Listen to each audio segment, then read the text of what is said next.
everybody, it's Ted DiBiase, the $1 Million Man. If you want to have a priceless experience, then you'll stay tuned to Mega Powers Radio.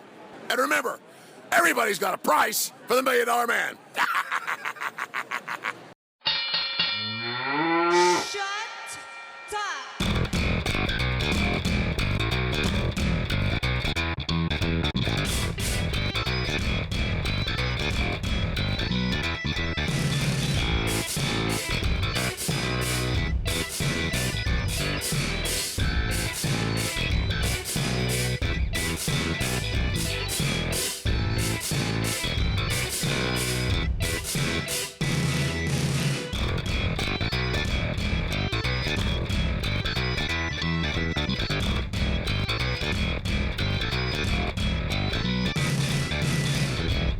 What's shaking, Mega Maniacs? It's Monday, March 16th. We just finished watching Raw, and we're here on MegaPowersRadio.com for the funnest Monday Night Raw post-show you can find out there. There's lots of imitations out there, but we are the one that you join because we are the one that you want to be with, right?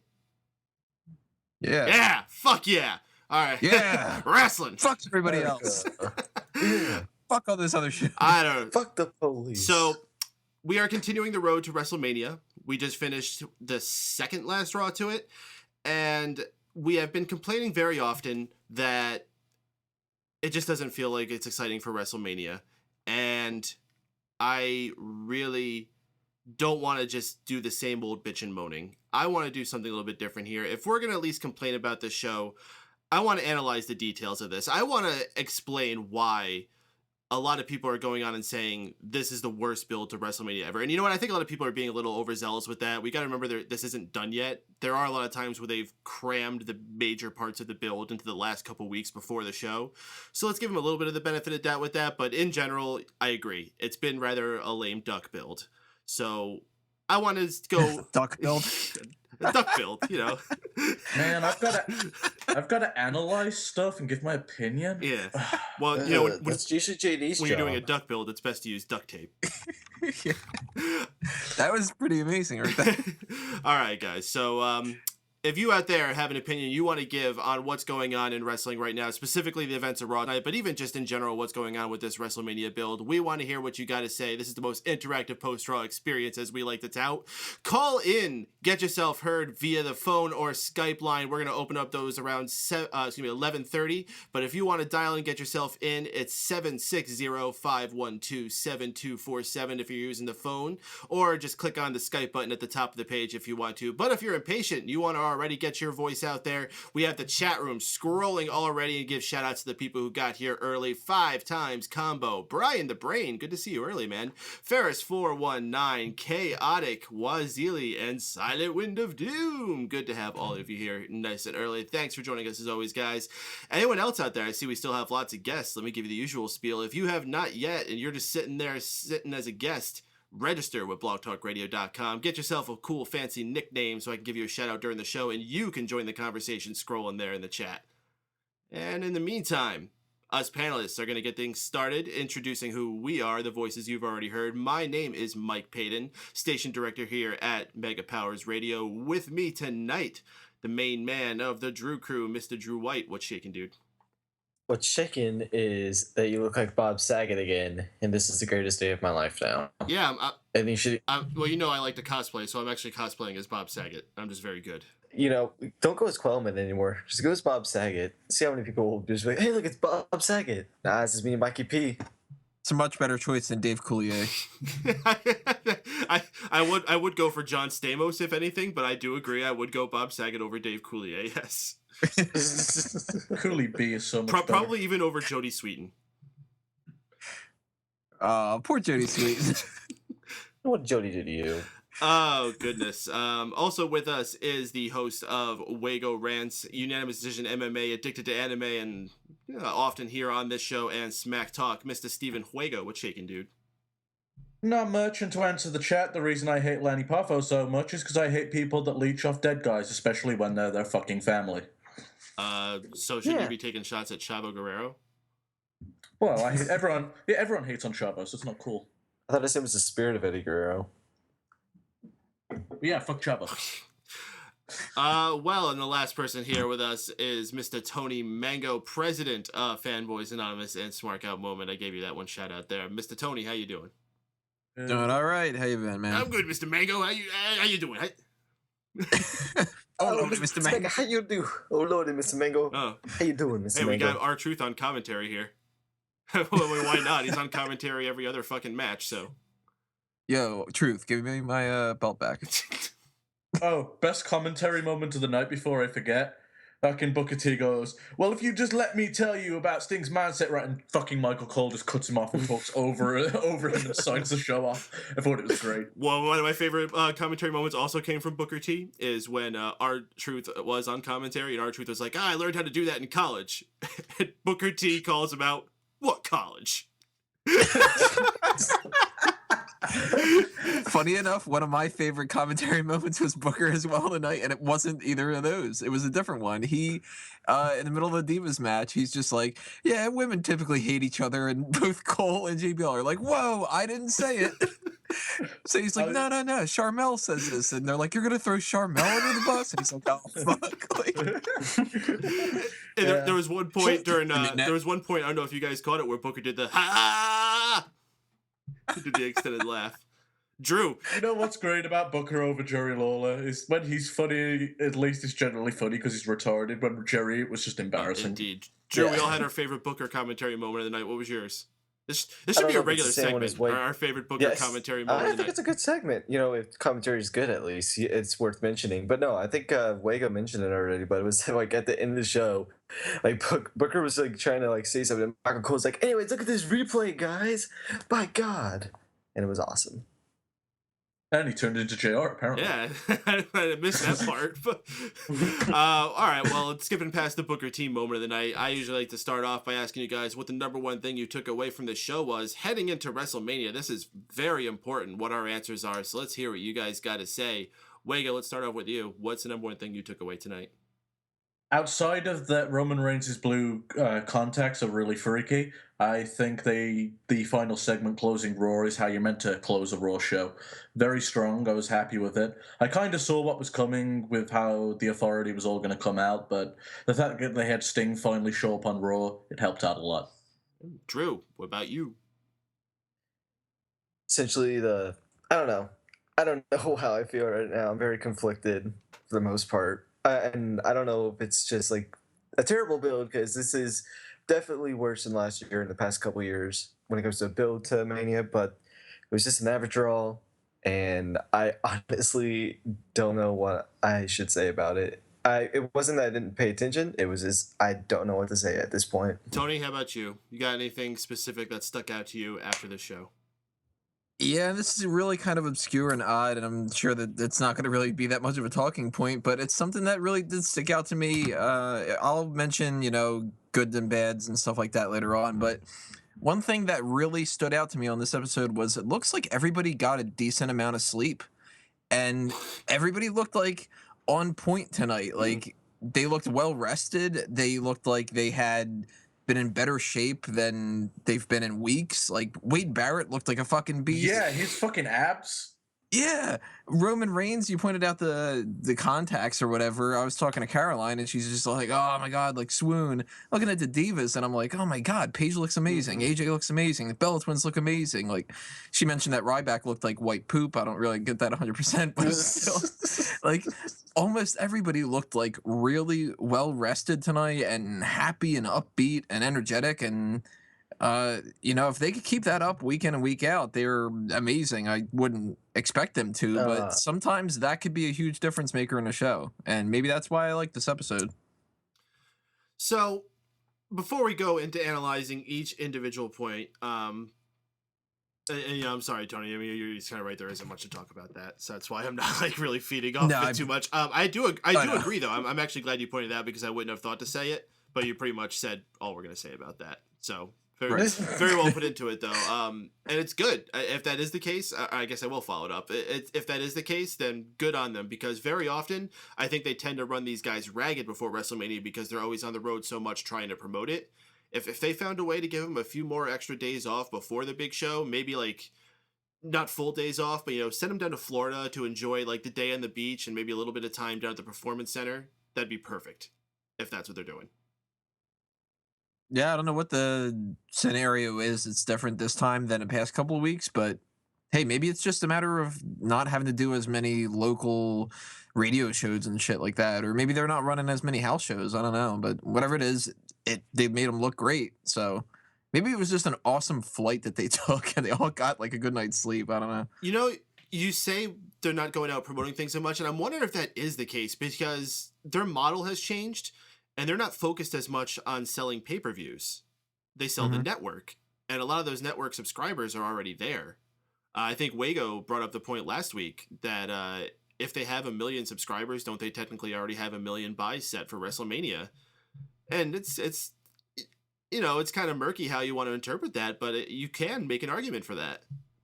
And if that's the case, then I guess they're already set, yeah? Yeah, I guess so. They've already got over 1 million people paying for their service. Yeah, regardless if they watch the pay-per-view or not, they pay for it. Well, and perhaps though, this is something that CM Punk brought up in his long argument, but it probably is a fair point. How is that money distributed? Because WrestleMania, they spend a lot of money on that show. It's the only show they actually make a new set for every year. They spend a lot of money lavishly making it a big deal. Everyone gets new costumes. They actually do pyro regularly throughout the show, except for the one we went to, of course.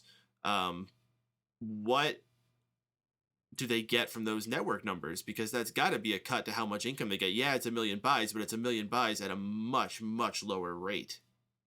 But also what you got to take into effect is the reason the rate was so high is because of how much that third party takes off them. 50%. Mm-hmm. So if you're considering, I've heard higher numbers. It's usually around 50. So even if you say it's 50. So if it's 50, it would be $30. So they're still getting a third of what they were getting. Plus, it's not like you can just divvy it up and say, well, 1 million people that have the network, it's 1 million times $10, and we're gonna give you a cut of that, because they're not just spending $10 on the pay-per-view, they're spending it on all of the other content as well. So I don't know how they really divvy that up, but I guess they have some kind of a system. Maybe it's like you just sort of get a bonus based off of like the people that watch it. Like if they can track how many people watch each thing, maybe there's something based off of that. I don't know.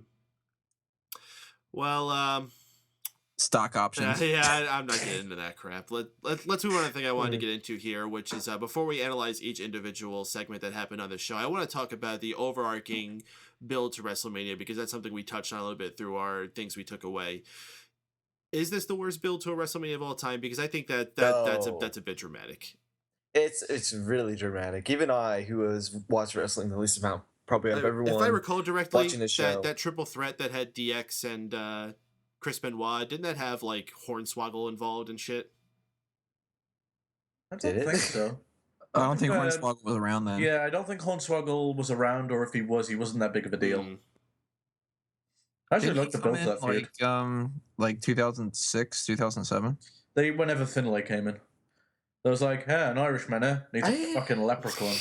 The 22 build wasn't that good, to be honest. I really can't think of anything that stood out from that one. Oh no, the 22 build kicked ass.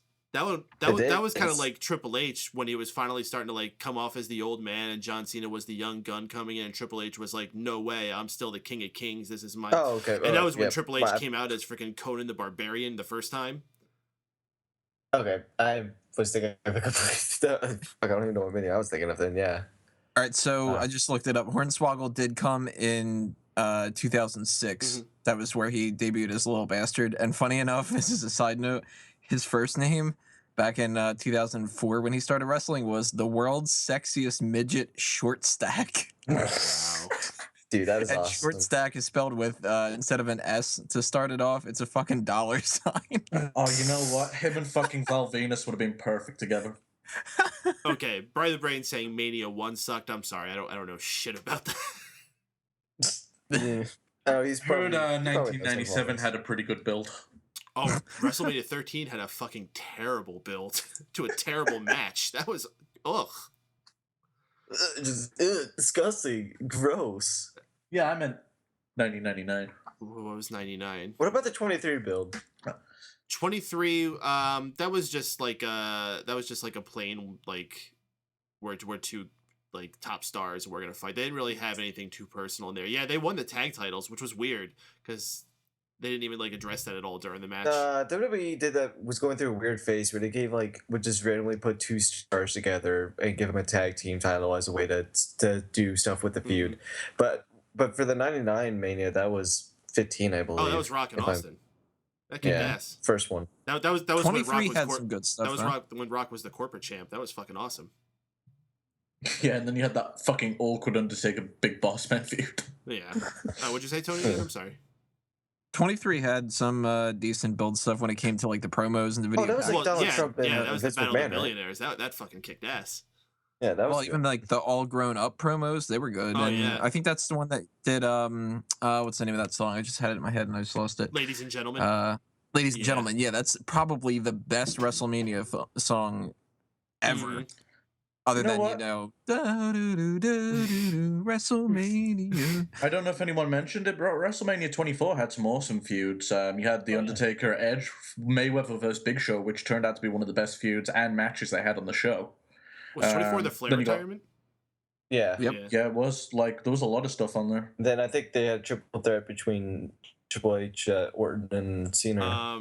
Cena. 20. Yeah, and I think Punk grabbed one of his brass rings that night, too. 25. Aside, that was Shaun and besides Taker. Shaun and Taker, I remember the main event was when Triple H went into Randy Orton's house. Yeah. That's about all I really remember from that.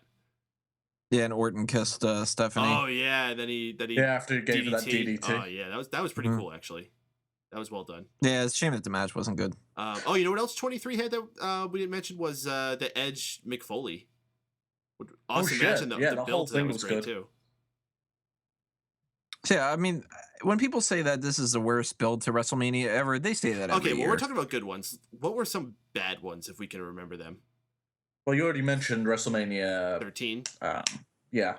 21 was just mainly the Money in the Bank match and the Kurt Angle Shawn Michaels feud. Because I remember the two main event titles. Just like I don't remember much from those feuds. I don't know if they were bad or anything. The but matches just, themselves were good. I don't remember them. much about the feuds. The thing I remember about the build for 21 was the Hollywood parody videos, which were excellent. So I'll give it props for that. But other than that, yeah, it was probably kind of weak. WrestleMania 2000, that was a horribly botched build. Yeah, there's no way it shouldn't have been Triple H versus The Rock in the main event. And like it needed to be a single spot. Even if they put Big Show in, that's fine. But to have Mick Foley do a retirement match and then come back to fight at WrestleMania the next month, and then be eliminated especially after that 3 minutes into the match. Especially after that retirement, because it was such like the retirement match itself was fucking awesome, and it was such a like sad moment when he finally left. It was the way he should have went out. You know, bloodied up, did everything he possibly fucking could in that match, and they botched it by having going into there where he messed up his elbow drop and came a couple feet short. Shaun mentions a good one, which was the Mania that had fucking Mysterio, Orton, and Kurt Angle. Oh, that was 22. Because like some of the material in that was fucking god awful. Wasn't that the one where it was like Eddie's in hell? You see, I never actually minded that so much, but it was cheesy as fuck. I remember the one thing I remember from 22 was I think Rey Mysterio was trying to do 619s off the turn, not the turnbuckle, but just the corner post, and he fucked up and he fell on his face. That's like the only thing I remember from 22. Oh yeah, I mean, oh god, that was that fucking awful Undertaker versus Mark Henry match. How about was that a casket match? How about 29? Yeah, well, you weren't actually there, so you tell us. Well, that doesn't have anything to do with the build. Well, that build was Rock Cena 2, where neither of them did anything for that match. What do you mean? What do you mean? It was just the same promo that they put on each week. I went to a Raw before, like one of the Raws before Mania that year, and it was the beginning of the Taker Punk feud because it was when Paul Barrett died.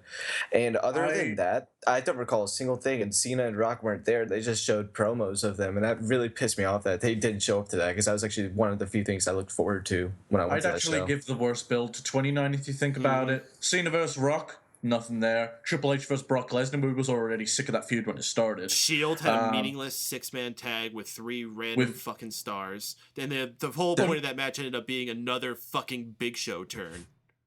The Del Rio Jack Swagger thing might have been the most interesting thing that they had going into it. Too bad Jack Swagger fucked it up. No, I'm just going to go ahead and say Punk vs. Undertaker's feud sucked. The match was good. Yeah, it's so overrated. A lot of people think that one was great. I hated that build. I liked the build for that because I liked how they incorporated Paul Bearer's death into it. I mean, obviously, I don't wish Paul Bearer, to have died around that time, but they were able to take a negative and turn it into a positive, I think. Wow. But the weirdest thing when it comes to WrestleMania 29 that really showcases how lackluster the build was, do you remember when we were in the parking lot and we were trying to film different people and stuff? The thing that people were doing the most out of anything? Fandango. People cared more about doing an impression of that than they did talking about Cena and Rock. Yo, they did. That's your main event of the fucking night. And your other world title match is the one that just has like no entrance and shit. This was a huge bomb, and WrestleMania 29 was terrible in comparison to this build. I mean, at the very least, this WrestleMania has, it's got some flaws and stuff going into it. It's certainly not perfect. They could be doing a lot of things better, but you've got a match that seems like it could be a big game changer in the world title match. You've got an interesting mid-card couple of matches that are trying to do something maybe a little bit different. They might kind of fall on their face. They might succeed. That's, yet to be seen. But they're taking other negatives and turning them into other positives. I mean, you can throw a lot of these people to the wolves and just not have a match with them, or you can throw them into, a fun intercontinental title match. And instead of just having multiple pairings of like, why doesn't Stardust face Dean Ambrose this week, and Ziggler can fight Luke Harper? They're doing this idea of stealing the belts, and it's, R-Truth hasn't been relevant in like 3 fucking years, and now he is. All right, R-Truth, we got something for you. You're gonna be a thief. Yeah. No. They were just like, you're gonna be black. That's what they essentially told You them. think you could do Just some black dancing? things. You gonna jive for us? We got R-Truth, I got something for you. What's up? We got our good friend Dane Quinn tweeting at us. He's saying, at Raw post-show, I was at WrestleMania 29 with Tony, and the crowd was dead for Cena Rock too. I was there as well, and same thing for me in the section I was in. They did not give a shit. No matter how many reversals to their finishers they did, no one got into it. Sad part is, if it was Rock and Austin doing those finishers, the fans would be fucking jacking off in the audience. Well, Cena is no Austin. Yeah. True that. I actually just watched he's also WrestleMania no 19 because we did a poll in our Mega Maniacs Facebook group, which if you're listening, you have not joined our Mega Maniacs Facebook group, you should do that. We always have things going on in there you could participate in, continuing the conversation going all week. I dropped a poll there asking people what their favorite WrestleMania was, and 19 actually got the most votes by a decent amount. So I decided to look back and watch that and see what the big deal was to everybody. And yeah, it's a damn good show. Damn good show. It's a damn you good got show. And Rock and Austin 3 is definitely one of the highlights on there. And am I the only one who didn't know that was Austin's last match at the time? I didn't know it was going to be his last match. They kept it very quiet. The way they present it is like everyone should have known. Or afterwards. So Apparently, like Austin during the week of that pay-per-view was meant to have passed out or something, or had something seriously go wrong with him. They didn't think he'd actually make the match, so I guess it was fitting that it'd be his last match. He was obviously in poor health. I remember watching, I think it was their Greatest Rivalries DVD, where Rock talks about how at the end of the match, he goes over to Stone Cold, and he just gives this parting message where he's like, I can never thank you for everything you've done for me in my career. I hope everything goes well for you. I love you. And then like gives him a kiss on the cheek, and then like goes and does his celebrating. And I definitely never noticed that, but this time I specifically watched back for it, and you could see like he kind of tries to avoid the camera while he's doing it too, but you could see him clearly like talking to Stone Cold and embracing him in a way. And it's like really touching moment when you think about those guys' careers and how they went and the sad way it went out for both of them, really.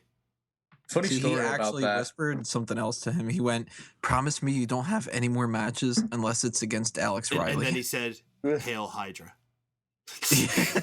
There was a funny thing about that though. Like they both had an interview where the interviewer brought that up, and he brings it up to us, and he's like, "So, what was the thing that the Rock man whispered to you?" And he's like, nothing. That's just something in between, like between me and Rock." And then the Rock comes out and he interviews him. "Oh yeah, this is what I told him."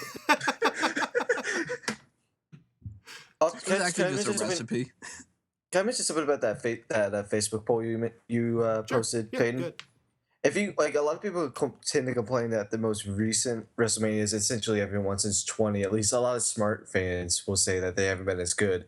But I think this poll is a good example. Other than 19, most of the WrestleManias that you've posted, other than WrestleMania 9, 8, and I think 18 and 12, a lot of them were in the 20s, and there's also 30. And I think the second and third place ones were 24 and 30, which are two of my favorite Manias as well. So, fun fact. A lot of the people in our group are also younger.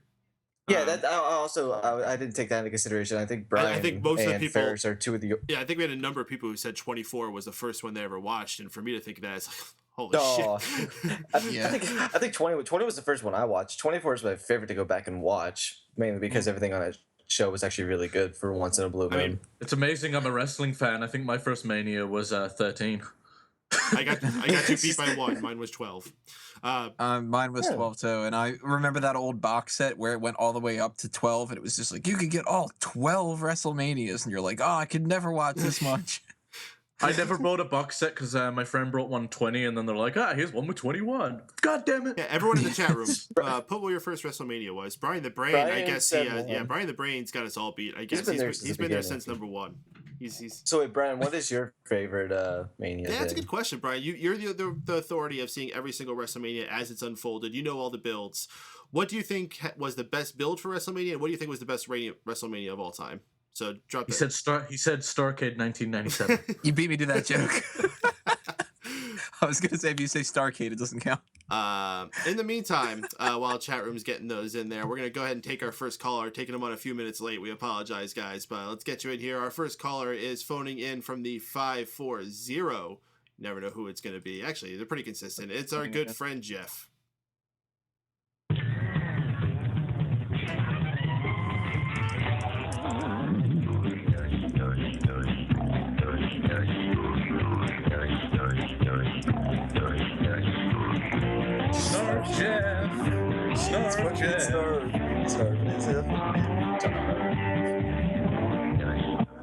Jeff, you there, bud? What's up? Hey. How you doing tonight, bro? What's that? I said, how y'all doing? Oh, we're all tremendous, man. What'd you think about Raw tonight? Well, what did I think about that? Let's see.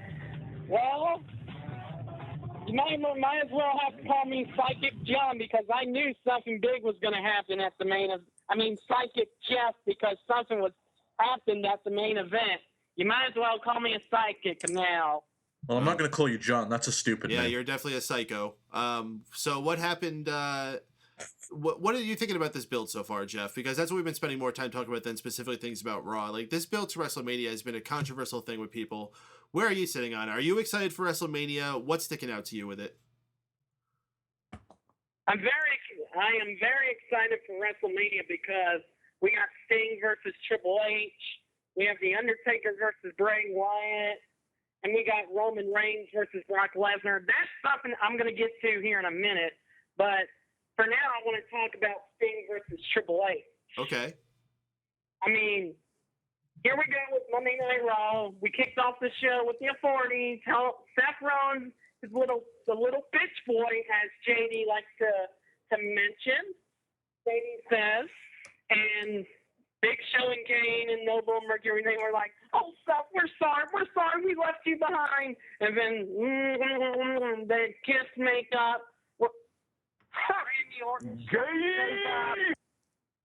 Randy Orton shows up, asks for a match against Seth Rollins at WrestleMania. Rollins says yes, under one condition, though. He challenges him to a match at Monday Night on Raw tonight. And then we have the match, okay? And Raw, before that match happens, Rollins Big Show and Kane are like, no, I'm going to be in Rollins' corner. They're like little girls. And then Kane says, Rollins, you're going to have to do this on your own. And then Mercury and Noble are like, we quit. We don't want to be in your corner tonight. Yeah. So then we get to the match. Man. So then we get to the match. Rollins gets on the mic, as usual, and says that I'm going to enjoy planning. I've been planning this for 3 hours. Then cue Triple H's music. The authority comes out. And surprise, motherfucker. And Randy Orton has that steel chair in hand. Authority comes in the ring, and then lights go out. Sting arrives. Sting. By God, it's Sting. And then Sting and Orton beat the hell out of the authority. And man, let me tell you, nothing made me more happy to see Sting on Monday Night Raw. Nothing. I could think of a few things that would have made me happier.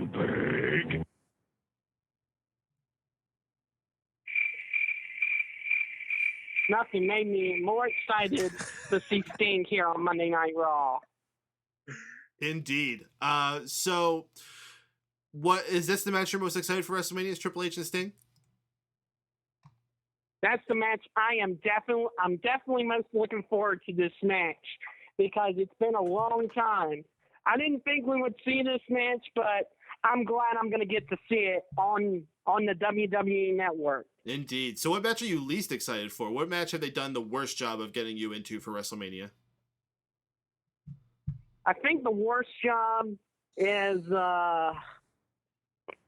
Reigns versus Lesnar. That is one big pile of shit. Yeah. No, I agree. All right, Jeff, we're going to move on to our next caller, but before we do, we like to ask for high point, low point. Oh, you know my high point, Sting coming to Monday Night Raw. The low point, I have to say, is Brock Lesnar's inappropriate language, too. Oh, potty mouth on Brocky.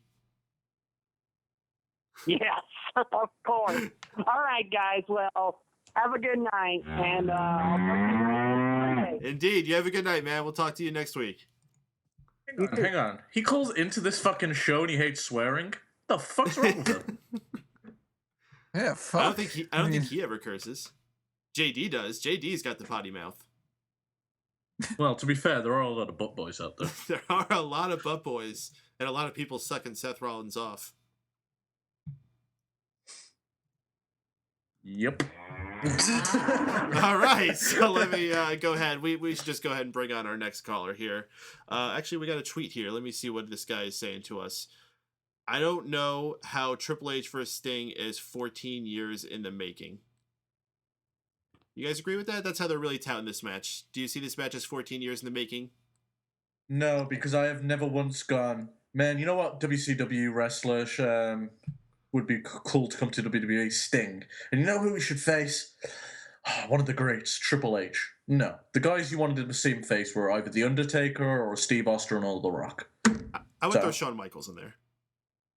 Maybe, but not sure. It's like I always compare the Attitude Era stars to the WCW big stars because that's the war and the dream matches. Shawn Michaels and Sting go back to the 80s, dude. Yeah, I guess you're right, but that's actually when Sting could wrestle better too. Yeah, no, I want Heartbreak Kid Shawn Michaels against Surfer Sting.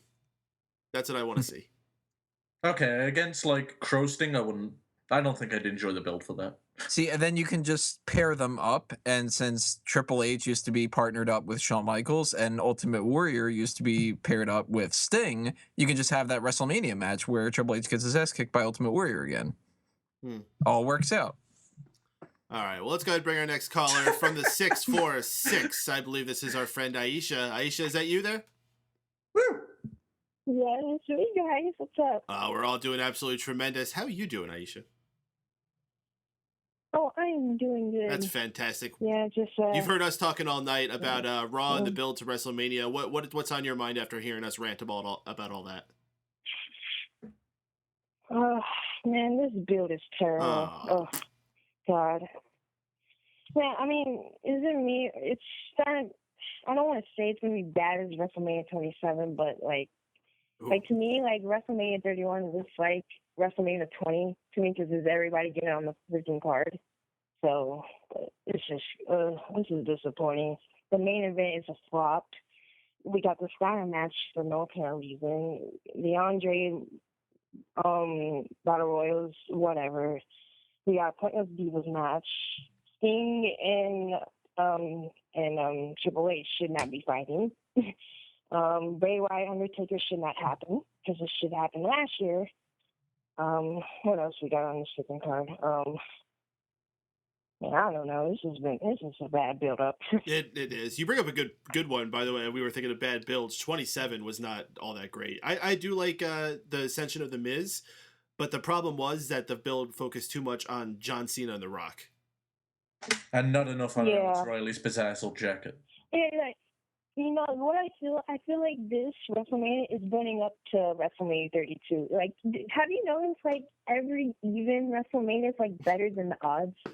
I believe Drew White brought up that very same point very recently. Yeah, that's something I have noticed. Only, recently. It wasn't always that way. It was, like, since, like, 24, I think that's been the trend. Right? What, that, like, every odd number, like, it feels like it's a filler? Yep. Pay-per-view or main event. Yeah, it's been like that at least since 24. 23 was only good because of the main event and the fucking, what would it be? Yeah, other than that, I really can't. Like 25, 27, 29 have been kind of disappointing. 25 is my opinion the worst WrestleMania of all time. Despite the fact that it has the best Mania match of all time. Isn't it funny how it works out that way? Shit, look at 9, 10, 11, 12, 13. What about them? You think they're bad?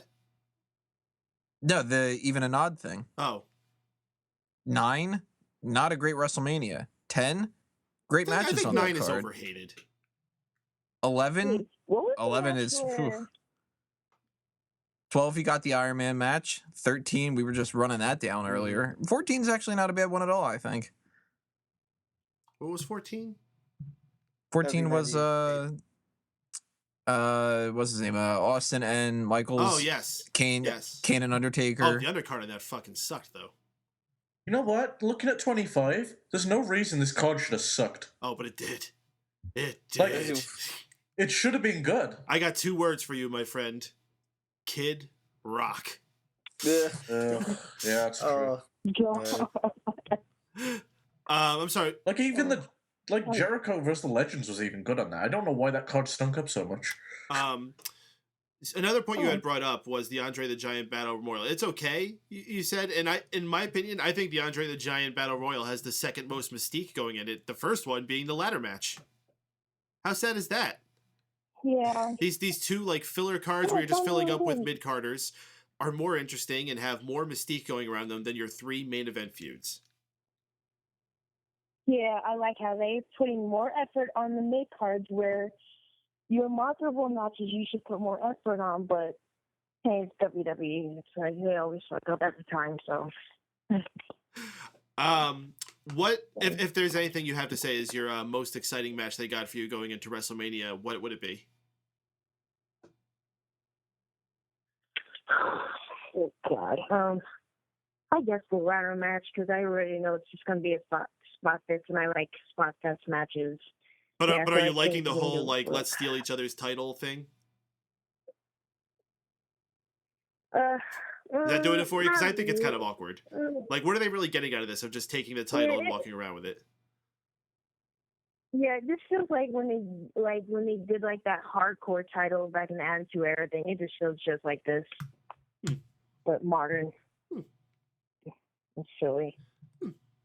Well, before we move on to high point, low point, is there anything else that's on your mind from the show tonight? I definitely like that main event. Nice to see Sting come out. I thought it was funny because Randy Orton was looking at him like, what the fuck? Randy Orton's facial expression was fantastic. It's about time that Sting has showed up on Raw itself. Is this the first time? Am I wrong? Mm-hmm. Is this the first actual time we've seen him on Raw? Oh no, didn't he come out and like cause like a distraction for a roll up or something? Yeah, it was like when John Cena bring back Ryback and Dolph Ziggler that's right. to get the drop back. Yeah. Yeah, this is the most notable thing that since TNA Sting ever did. so he's doing great things. Shout out to Silent One of Doom in the chat room saying 3 of the hottest names from the last year are stuck in a mid-card match. Daniel Bryan, Dean Ambrose, Dolph Ziggler. It's a very good point. Not everyone can be in the main event. Yeah. No, but does it have to be Brock Lesnar, Bray Wyatt, Undertaker? To be fair, I don't think Bray Wyatt should be facing the Undertaker. I wish Bray Wyatt never really existed. To be quite You wish he was never been So- born. You wish he died in the womb. I really wish he would have. Or just his husky hairs. I don't know. So other people could have filled the void. If Undertaker wasn't going to show up at all, they could have done this thing with Bryan where he couldn't get in a match at Mania, and then during Mania, the Undertaker comes out and just has an impromptu match with him. They could have done that. I would have taken that over this build with Taker and Wyatt because, God, I hate Wyatt so much. I don't know if I said that enough. We all said it enough times. Aisha, your high point, low point for tonight's Raw. High point definitely the main event, and low point. What can I remember? Sometimes I just can't remember what happened on the show. That's how. See, this how much that this show lags so many times. Oh God, I don't even remember. Well, all right then. Well, it's always good to hear from you every week, Aisha. Yeah. We're 2 weeks away from WrestleMania. How are you going to be watching WrestleMania? On the WWE Network, hoping probably be by myself because my family's not that into wrestling, so I'm going to be a Warner WrestleMania. No, I figured pain. I remember last year when I watched Mania, my family watched the first hour of it, and they thought I was a fucking loser. Oh. I know it sucks. I at Don't least worry. have friends who come over and pretend they're interested and watch it with me. No, my friends. No, I have a couple friends who will sit down and watch it with me, but Kyle. But other than that, no, my friends Why hate don't you it. invite over AJ? I hear he's a nice boy. Yeah. Aisha, we appreciate you calling, and you have a good night. Well, you too, guys. All right. I had another tweet here I believe I wanted to read. Oh, yeah, Dane Quinn telling us that at Raw Post Show, WrestleMania 9 had Doink the Clown versus Crush. Classic. That was the one with the leg, right? He's using a fake leg all the time. Wasn't that at WrestleMania 10? Wasn't that was I Crush think versus Macho WrestleMania Man. 10. That was that match they were using the fake leg, because then they take it off of Mad Dog Vachon. No, I thought that Doink was using a fake leg. Oh, was he? No, it was a fake arm. Yeah. That's right. He had his arm in a sling, and it was a fake arm. And so 2 years in a row they did a fake appendage. Yeah, I guess they did. The fuck? Oh, Jesus Christ. Oh boy. So we got Luke Harper does have a good super kick. super kick. You mean the Yeah, big that's boot? what we were talking about. I don't know. Talk about it in the chat. I like his super kick. Indeed.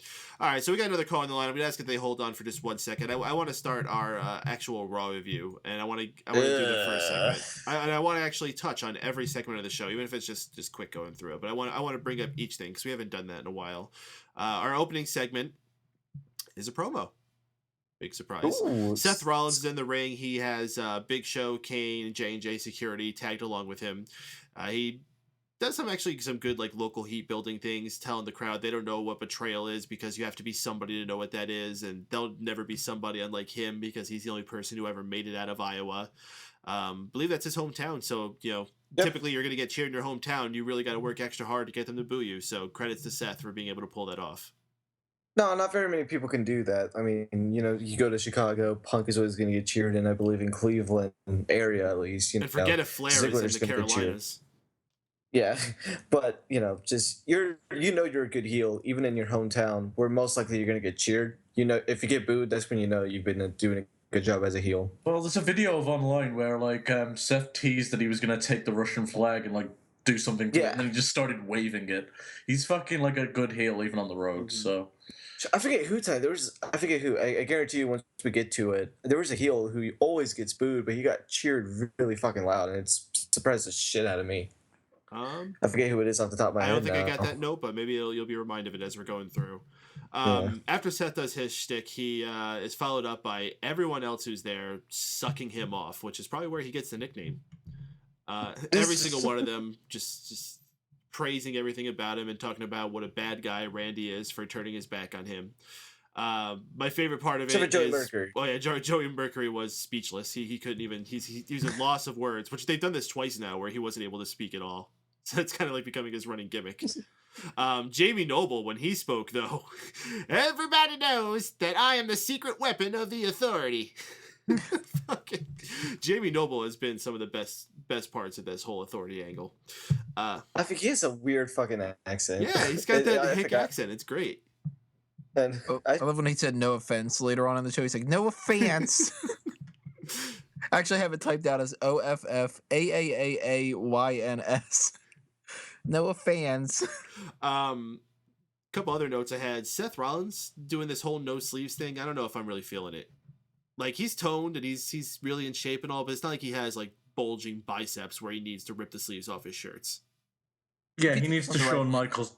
He needs to Shawn Michaels that shit and just wear a poncho.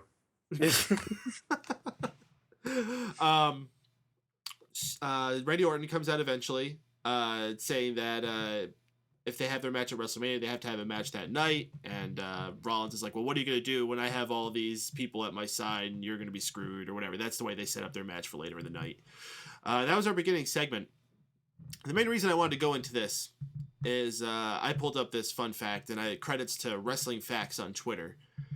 And that is this. Every single episode of Raw of 2015 has begun with a promo, 9 of which have been from a member of the Authority. And that number is out of a possible 10 episodes. Ooh. I remember last year, I forget what show it was, but it started out with a match, and I think we touched about it on the post show. Like, geez, that caught all of us by surprise. Mm-hmm. Isn't it weird that when you watch a wrestling show and you get wrestling as like the opening thing? It feels weird. Mm-hmm. Jeez. Any other thoughts about this opening segment? I think it went on a little too long. Yeah, and I think that's the case for every goddamn opening segment. It gets annoying after a while. Like, if they cut these down by 5 or 10 minutes, you can get to the point and make it so much more meaningful. Anything else, guys? Drew? I'm sorry I ruined that for everyone. Yeah, you did. All right, so we're going to move along here and take our next caller that we've had here waiting patiently for a couple extra minutes. We appreciate it. They're from the 817 area code. Caller from 817, what's your name and where are you calling from? It's Bryan the Brain. Bryan the Brain. Welcome back to the show, man. We haven't heard your voice in a while. How you doing, dude? I know. I'm doing good. Doing good. Had to call in. Yeah, good. Good to hear. What's on your mind, man? What'd you think about Raw tonight? What are you thinking about the build? That's been the major topic. The build, I like it. I mean, I know not everybody does, but I'm a wrestling fan of the build, of how they write and what they do to write the matches. And I've actually discussed it with Paul Heyman at one point, how you build a wrestling show. How you do that is you have to write so far in advance. When he was doing ECW, you have to write so far in advance. The way Vince does it, he writes on the fly. And that's why you get the promos you get. That's why you get what you get on Monday night. And that's why some of these manias just don't feel right. They're just writing the night of Raw. That's why it feels so bad. But I love it. I love watching the way they do things. Right now, my favorite build is actually Cena Rusev, not for Cena, just for Rusev. I'm not a Cena fan. I actually like Rusev. I actually hope they let him win at Mania. I know they won't, but I hope they do. I'm actually with you on that, Bryan. I think they spent a lot of time investing into Rusev. I think he is more than just another generic foreign villain. I think there's a lot to this guy, and they need to follow up with him. And if they have all this just be another lull Cena wins type situation, it is a big, big waste. I think we're on the boat of it's. Yeah. We're hoping for the best and expecting the worst, though. I think that's essentially what we're. Yes. And I'm going to touch more on that when we get to the segment of what they did tonight. But go ahead, Brian. Not just that, I want Cena to tap out. Not just lose, but tap. I've actually said the exact same thing. I've actually campaigned for them to do a submission match, so there's no other alternative. He would have to tap out. Yeah, he would have to. He needs to. I mean, it's just, that's the build. That's the way they should do it. But I just, for some reason, I see Cena with the U.S. title just to make the title more relevant. But I think the title's relevant in Russo's hands. My other favorite build is the IC title. I don't like the whole stealing the title. I just like the people in the match. It's going to be a spot. There's going to be a lot of spots. There's going to be a lot of high-flying action in the ring. So it's going to be probably the match of the night. Yeah, very likely. With all the people who got involved. Every time they've ever done Money in the Bank or a great IC title match at Mania, it's always been the match of the night. You think back to Shawn Michaels and Razor Ramon, that was an awesome match. You think of the first Money in the Bank ladder match as an awesome match. Freaking the Hardys and Edge and Christian and Dudley's matches. Those matches were both amazing. Exactly. The original TLC, the original ladder matches that they had, that was all greatness. Of course, some do like the Sting Triple H, but I would rather be Sting, Undertaker, Icon versus Icon. But, you know, we're not going to get that. We might get it next year in Dallas, so please, WWE gods, please listen. I'm going to be there in Dallas. Make that happen. You know, it will be my third WrestleMania ever where I get to actually see it live in person, and I cannot wait. Well, if that trend of the odd numbers and even numbers continue, that may be the case. It may be in your favor. Brian, before we move on to our next caller, I want to ask you your high point and low point for the show tonight. Oh, tonight, the high point, I would say Sting with Orton in the ring. Oh, yeah. The, main event. Low point, no Lana. Stupid. Some guy with a Russian accent out there. No Lana. You've got to have legs. I know she's working on the movie that Dean Ambrose is going to be in or whatever, but still. I thought it was because we had that other guy there. Lana. Yeah, that sucks. That's the worst thing right there. He was horrible. All right, Brian. We're going to keep moving along here. You have a good night, dude. You too, bye. All right, guys. Let's talk about the next segment that was on the show here. We had Divas match between AJ Lee and Nikki Bella. First thing I want to mention is that while the Bellas were making their entrance, they had one of those inlay promos, which they had a lot of tonight. But I don't know if that's something they've been doing a lot of lately, and I just didn't notice it. But it seemed like they had like 6 of them tonight, and I like it. You know, it reminds me of something they did a lot in the 90s, and they kind of cut away with. And I remember they brought it back for one of those old school Raws that they did. And I'm glad that they're making it more of a regular thing again. I think those are a good way to fit in some talking time during a not important part of the match process. Unless the person has a cool intro. Yeah? No? Okay. What the Bella said in this one specifically was that it wasn't long ago that AJ and Paige were at each other's throats. So there's no way that they can get along now for this match. Weren't the Bellas just at each other's throats too not that long ago? I think we've been saying that. Blood is thicker than water. And they're heels. Yeah, they're heels. So, heels are always like, they'll lose a match and then they'll be like, I didn't lose for any, legitimate purposes, or they'll win a match by interference and say they single-handedly beat somebody. They lie all the time. They did have another good line, though, in that, where they said, give Divas a chance. How about give us a break? That was clever. I like that. AJ Lee and Nikki Bella was a pretty good match, I actually have to say, as far as they gave him a good amount of time.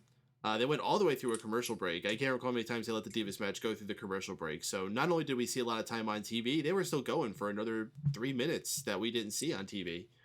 And I didn't think the match was too bad. There was a few cool spots. AJ sold that rack attack very awesomely. The way her body folded up when she went down. AJ had a really. AJ had an awesome running knee. She did a crossbody. I think she did a dive to the outside at one point, or at least like something off of the apron. I thought they had a pretty decent match, and what a surprise. You give these girls some time to go out there, they can actually tell a story and get you interested a little bit for what they have going on at WrestleMania. So credits to them. I mean, it's not like the top match on the card that I'm excited for, but at least there's something going on here, and at least they were on TV, and they did something. So kudos to them for at least doing that. Follow up. Was this longer than the 6-man tag match that they did with the Intercontinental people? No, that 6-man tag was way longer. Yeah, I couldn't think. I thought for a while that was actually going to be the longest match of the night. If they were able to pull that off, then by God, that Give Divas a Chance thing, apparently it actually worked for once. So yeah, it was a solid outing tonight, and that's what they need to do more of. If when given these opportunities, make sure you make big on them. You want them to give Divas a chance? This is exactly what you needed to do tonight. Give them a reason to want to give you a chance. Well, which I could argue they never did in the past. Yeah. You think this is the first good Divas match ever? No. No, we don't. But I can give you I can give you more shitty ones than I can good ones, and that's an issue. Yeah, I think it's an issue. And I can give you more shitty ones than average ones, which is even worse. I think we could have more shitty ones and, just below average ones, too. Well, again, an argument can be made that there has something to do with the amount of time and how they've been treated and were told to go out there and be. Yeah. Is it... In the end, it always falls on the person's shoulders that's out there, though, so... I'm trying so hard not to hate that match, but I'm not going to hate it, but I really can't think much of that Divas match. I've tried so hard to actually remember something from it, but I can't. Well, you obviously weren't watching it the first time. You didn't even know things that happened in it. No, because I don't remember. I didn't know. It just didn't mean much to me. I watched the match. Yeah, because you obviously don't care about the Divas. You're a sexist pig who does not even want to give the Divas a chance. I'm not a sexist pig. Do you think the Divas should just be there to make the men sandwiches? Is that it? Yes. I didn't say that. You said that, so please. You just said yes. So you definitely agree with it. So either you're a Daniel Bryan fan or you hate women. No, I just think that the talent so you hear that? He's not a Daniel Bryan fan either. Fucking asshole. I just don't think the talent that they have on the main roster is really a point. And I think I really hate to say this, but I just now, and I hate to blame NXT for something that doesn't even mean anything. But what they do down there, I just can't handle it anymore. How I could watch NXT and just be fine with the women's wrestling down there, and there's no point in me watching a Divas match on the main roster because I know it's not going to be as good as that. So why should I even watch it? And I'm not using that as an excuse because I did watch this match. That's like saying you don't even watch Raw. We'll just watch pay-per-views. What the fuck is the point of watching Raw if it's going to be a subpar show compared to a pay-per-view? To that, what was like this? NXT might have a lot of good things on it, but NXT has had a couple things. They do a couple things wrong. They're human, so I think people overrate NXT as well because NXT isn't this God Among Men show. I mean, come on, they have Bull Dempsey against Baron Corbin on their last special event that they did. That was fucking terrible. But I'm not trying to blame the Divas, and I'm not trying to say that what they did wasn't good. They didn't do anything memorable. And I think that's what happens. They don't do anything to me that really makes them stand out. And I'm fine with them giving time. It wasn't anything terrible because if this was a terrible match, I could name things about the match that made it terrible. I just don't think this is anything special. I just think because they gave them more time, I think people will be like, oh, it was a good match because they gave them more time. Yeah, but it's like that with most matches in most cases. What they did out there was okay. I just don't think it was anything special. Like you mentioned a crossbody. I just don't think crossbodies are anything special anymore. No, it's not the fact that she did a crossbody. It's the fact that she did a good crossbody. Shawn Michaels, does he just do a fucking kick? Yeah, anybody can do a fucking kick. He does a fucking awesome kick. That's why it's his finisher. Doesn't do the Stevie kick though. He doesn't do an awesome kick. I'm pretty sure it's called a super kick. Yeah. But I just didn't think there was anything special about the match that made that. I know you thought it was a good match. I just don't see what you were seeing, and that just might be a preference of what they did out there. I just didn't think much of it. So I just thought it was okay. I just don't remember much of it, and they'll most likely surprise me at some point. I just compared to what they do on NXT, just what they did out there tonight it didn't do anything for me, and that's such a terrible thing to say Drew, because it hashtag makes me look like a give sexist pig divas a now. chance. Right, I'm gonna have to send I you to know. sensitivity training now. This is fucking terrible. I know. I'm Come sorry, back as guys. humanitarian. So he could be Drew Humanitarian. I thought the same I thing. like that. The one last thing I wanted to talk about this Divas match topic is with this match at Mania, since this Divas title's not on the line, there's really nothing going on here. I feel like somebody has to turn on somebody, and I have no idea who. Do you guys agree with me? That's how this has to end up, and who do you think it would be? I'm still waiting for my Bella versus Bella feud, like an actual one that doesn't end just like abruptly because they didn't want to finish it. I think that ship sailed and all. For any reason that I'd give a shit about that feud, it's officially gone forever. Well, I'll tell you why they should do it again Goldust is Stardust thing? because they've got progressively better since that last time they had that feud. Even though it wasn't that long ago, they've improved so much in the last 6 months. See, here's the kicker when it comes to this. Charlotte and Sasha Banks could very well be coming up in 2015. Charlotte seems like a guarantee. Sasha Banks has to lose the title, she'll be down the line. If Charlotte comes to the main roster as a heel or a babyface, that's going to dictate a whole lot of other people. They've teased the idea that they might turn Emma heel on NXT. And, she could be thrown in the middle of the mix and just, jobbed out on Raw, whatever. They do that all the time. Alicia changes her allegiances constantly. Layla used to when she was around, and she's not, been around for a while. Hell, what's her name? Natalya is basically a heel right now, and she spent most of her career as a babyface for the past couple of years. But if you've got Charlotte coming in as a heel, nobody's turning here, I think, unless maybe it's Brie. But if she comes in as a babyface, then definitely nobody's turning here because they're going to have Charlotte beat somebody that feuds with Nikki Bella down the line. So if anybody does turn, though, on the babyface side, it's got to be AJ. It can't be Paige. She just came back from a heel kind of bunch of switches. AJ's been a babyface for quite a while. Maybe she wants to turn heel. I don't know, but I'm kind of looking at this as more of a pessimistic side of things, that this is just going to be a standard Divas match, and maybe the babyfaces win, maybe the heels cheat, maybe they win that way. I don't know, but I could see this being a scenario where Mania is like a non-factor. What happens after Mania is really when this starts to pick up pace. If that's the case, then you know what I see with this match? Cut. I don't think they'll cut it. Okay. Nah. I think they'll cut the time considerably. But I think if they actually cut them from the card, they risk a whole bunch of people being like, why do you got to cut the women out? That's the only match that the women are on. Why couldn't you have cut out, the Battle Royal or the Intercontinental title match, or what about this? What about that? The reason that they had the two Divas matches on the card for quite a while was to try to, make it seem like they've got more women that they're showcasing and all that. If they cut the match at all, I would be really surprised. You think Mania would be a good time to call up a Charlotte and make it like a surprise debut? There's too much going on. I don't really know how you would fit her into something like that. I already think she's a night after Mania. That's when she's gonna. The best time to debut someone is the night after Mania. It's like a fresh start on a hot crowd. Mm-hmm. Indeed. So we go ahead. That's not even my phone that time. I don't know who that was, but whatever. That wasn't me. Well, all right. Let me fucking continue, so we're not spending 5 minutes talking about a buzzing phone. Everyone out there listening, if you want to participate in here with your phone, this is the most interactive post-Raw experience available, so we want to hear your voice. Dial in area code 760-512-7247, or press the little Skype icon at the top of the page, or join the chat room where there's lots of cool folks in there. I haven't done a shout-out in a while, so we see what we got here. Bagout, Brian the Brain, Creepers on the Radar, Ferris419, Chaotic, Silent Winded, Doom, and Wazili. Good to have all y'all here with us.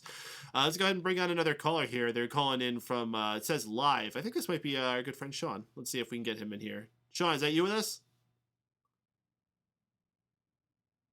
This isn't the old talk show. No, this isn't the All Talk Show. This isn't even the Phil Stevenson Show. This is the Raw Post Show. How you doing, dude?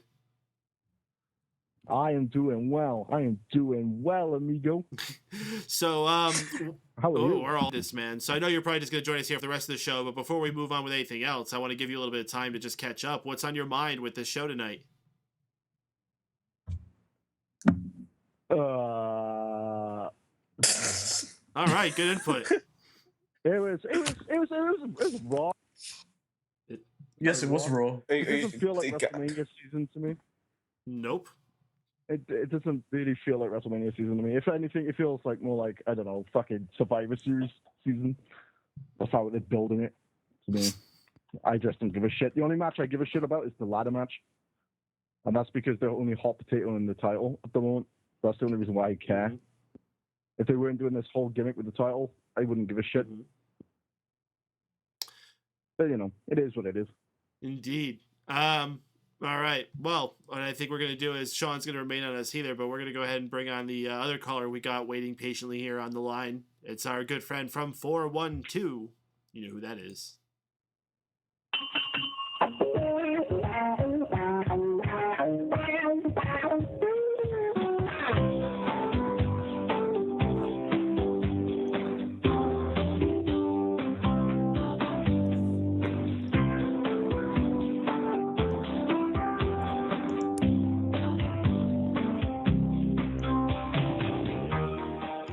JD, you there, dude? Hey guys, happy St. Patrick's Day. What's going on? Oh, wow, yes, it is officially St. Patrick's Day now that we're after midnight. Happy St. Patrick's Day, JD. Thank you. What's going on there, guys? We're all pretty excited to be here as always. We've been analyzing what went down with Raw tonight and this whole build going into WrestleMania. What are your thoughts on it? Well, it wasn't bad. It was okay. They had two good matches tonight. The Divas match went 11 minutes long, and, of course, the six-person tag went 17 minutes long. It was good to see Sting show up at the end of Raw, however, and do what he did. However, sticking it to the Authority once again. I really had a smile across my face about that. And other than that, it was an average show at best, however. But next week, we're going to have to really sell WrestleMania with the Brock, Roman, like I said, thing, however, and of course you got the whole Taker Bray Wyatt thing. We'll have to wait and see where they go with that. However, it should be interesting with Snoop Dizzle hosting next week along with Simmons in LA. So they're going to have to do a pretty good show next week. But I think tonight with Sting showing up, however, it was pretty good to do, because if they would have saved it until next week, however, they could have still maybe got people interested in WrestleMania, but they needed something after what happened last week when I went to Raw in Pittsburgh. Yeah, how was that show for you there? Because, we heard a little bit of what you got to say, but you were on a trolley. It was kind of loud. Now that you had a week to, think back on it, how's it sitting on you? Yeah, it was a little loud. The Heyman promo was fantastic. I thought that came off really well, and I think everyone was talking about that after the show, however. And really what happened with Randy by giving Seth Rollins the Stone Cold salute, however shall we say, I think the fans were anticipating that, and that was really good. But other than that, it wasn't a great show. The only thing that was only really good, however, about the show, however, besides Heyman's promo, however, was that whole tribute to Connor. And I think it was very classy by WWE to honor him and put him into the WWE Hall of Fame. How was Wiz Khalifa? Terrible. He looked like he was high. He looked like he was stoned. I think that there's a decent chance of that. And I think if I was in the arena, I would have helped him. Black and yellow. So I guess we're ready for us. Indeed. We already got one in the chat room here for you. We've been spending a lot of time talking about WrestleMania because it is the WrestleMania season. So Brian the Brain asks you, what is your favorite WrestleMania? Probably of all time, I would have to say my favorite WrestleMania would have to be WrestleMania probably number 3, because you had the greatest IC title match at that time in history between Steamboat and Savage, and of course Hogan and Andre. So I'd say WrestleMania 3 is one of my top. And then my second favorite would have to be WrestleMania 17 in Houston. Now I'm going to follow up on that one, and I'm going to ask you not what your favorite WrestleMania is, but what was your favorite build to a WrestleMania? Which one do you think had the best leading up to it? I would have to say probably maybe CM Punk and The Undertaker a couple of years ago. It was fantastic the way Heyman really got under Taker's skin, and especially after Paul Bearer passing away. I mean, Punk had the heel heat tremendous against him in more ways than one. All right. Creepers Under Radar wanted to know, how was your trolley ride? It was not that packed, needless to say. I mean, it was just tough going through the places. I mean, from the arena down to the casino where we were at, however, but it wasn't that bad, however, so it was okay for the most part. Yup7 asks you your least favorite WrestleMania. I would have to say my least favorite WrestleMania would have to be WrestleMania 9. I mean, you had the whole Bret Hart, Yokozuna thing, and then Hulk Hogan to come in one of his last WrestleManias, and Bret Hart telling him, however, basically to go after the belt. However, this, after Bret fought a somewhat okay match against Yokozuna, I would say it was one of my least favorite ones, and I would say WrestleMania 2. 2, that's a really good one. I can't even think of a damn thing that happened for WrestleMania 2.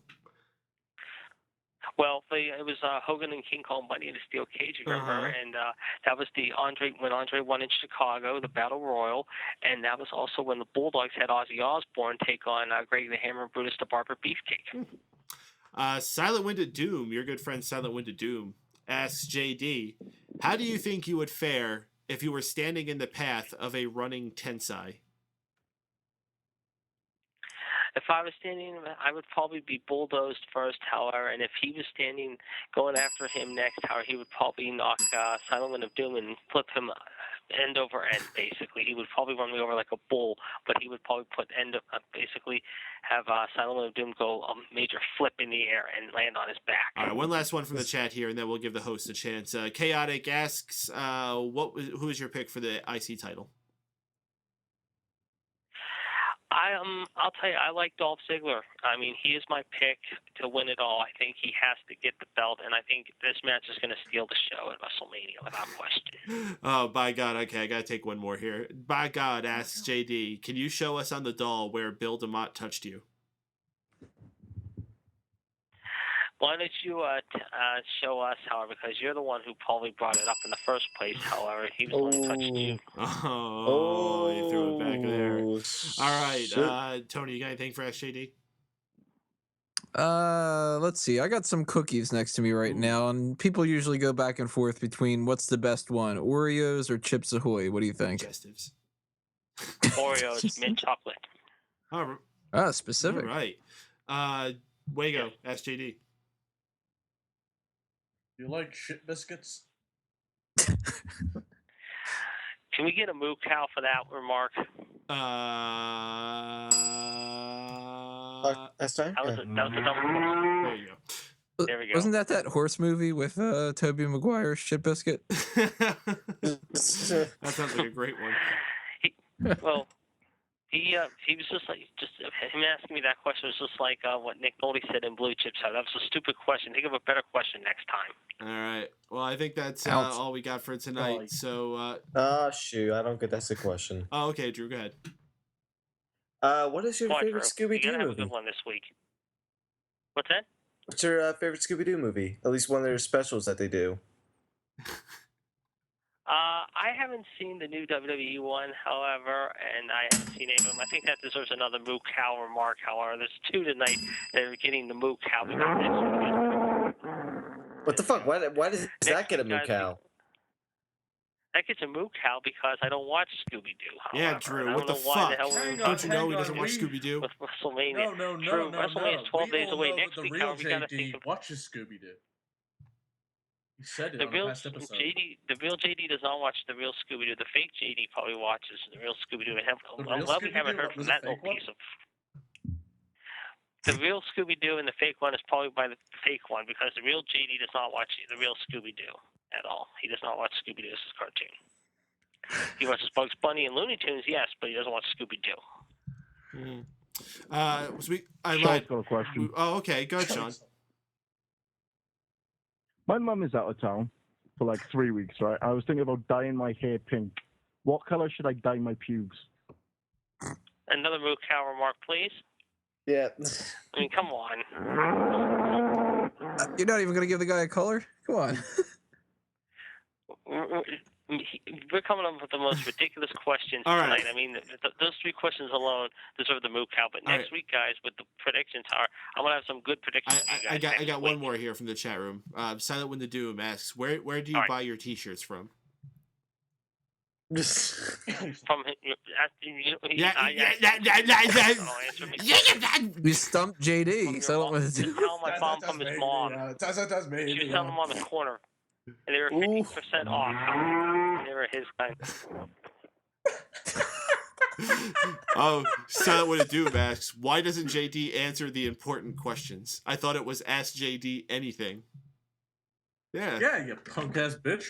He's got you there. So I answered him. I just said, however, if he wants to know where I bought my T-shirts from, it was from his mom. They were 50% off. They came from his closet. Holy shit, a sale. Holy shit. All right. Yeah. Well, JD, I think that's all for tonight. So, man, always good to hear from you. We'll see you next week, man. Yes. Yeah, it's going to be a good next week, guys, for Snoop Dogg in LA. And like I said, we got predictions to do for WrestleMania next week. Should be a real good show. Indeed. All right, man. You have a good night. Have a good night, guys. Yeah, bye. Yeah, fuck me for asking a Scooby-Doo Yeah, question. Drew. What Shit. the fuck, Drew? Don't you know any better? Yeah. Doesn't he I like don't shit know. biscuits? You guys love shit biscuits. Yeah, biscuits are pretty good. Anybody else get the feeling that was the fake JD? That's what I was saying. I mean, Who the fuck doesn't like Scooby-Doo? yeah, like the real JD would like Scooby-Doo. At least he would watch the real Scooby-Doo. You know, Yeah, the not the fake one fake. might watch the fake Scooby-Doo, but Indeed. See, I'm glad someone else caught on to this. There's someone else. I was expecting some kind of real Ghostbusters joke to pop out, but never ended up happening. Either way, I think it's fake JD, and I think that Cliff Clofton needs to get on that case. It has been quiet. He did promise us some type of hard evidence. We haven't gotten anything about that. I mean, we've only gotten one JD, so it's nothing to really think about. But we also should get back to Raw. We had Big Show and Kane being interviewed by Renee Young in their back. They begin having a disagreement. I forget what it was about. Oh, it was that Kane said Big Show was going to be ringside for Seth Rollins' match, but Big Show was like, well, you didn't talk to me. What the fuck? And they begin bickering like a married couple. Seth Rollins interrupts and tells them that they need to get along. How stupid can you guys be? And that's where he crosses the line. Kane says that both of them are not going to end up being in Seth's corner. Already setting up that Seth Rollins is looking like he's going to be shit out of luck later for the night. We'll follow up that one a little bit more as we get into the final segment. We had a match between Ryback and The Miz. Really not much going on for this match here. Ryback wins via shell shock. The important thing to talk about is after the match where we finally saw The Miz take out his frustration, turning on Mizdow, hitting him with a skull-crushing finale. This thing's finally hit the high gear, guys. We're finally seeing things get physical. How does this conclude? What are you guys thinking about it? How are we moving forward? I believe the Mizdow throws out the Miz, and that's about it. I think they're going to fuck this feud up. At the most, they might give us a match at Extreme Rules. Yeah, I think that's a pretty good thing like that. Anything else anyone wants to add? Very much agreed. The final two. Do you think it'll be the final two? Battle Royal and it's Miz and Extreme Rules match. Good. Probably a chairs match. Oh, great. Tony, what'd you say? Pretty much exactly what Wago had said. I don't know if they'll completely fuck it up, but this should have been a WrestleMania match, I think. Or at the very least a Fastlane match. And I did like the idea that they threw Ryback a bone here and had him be the one that beat the big guy got a bone.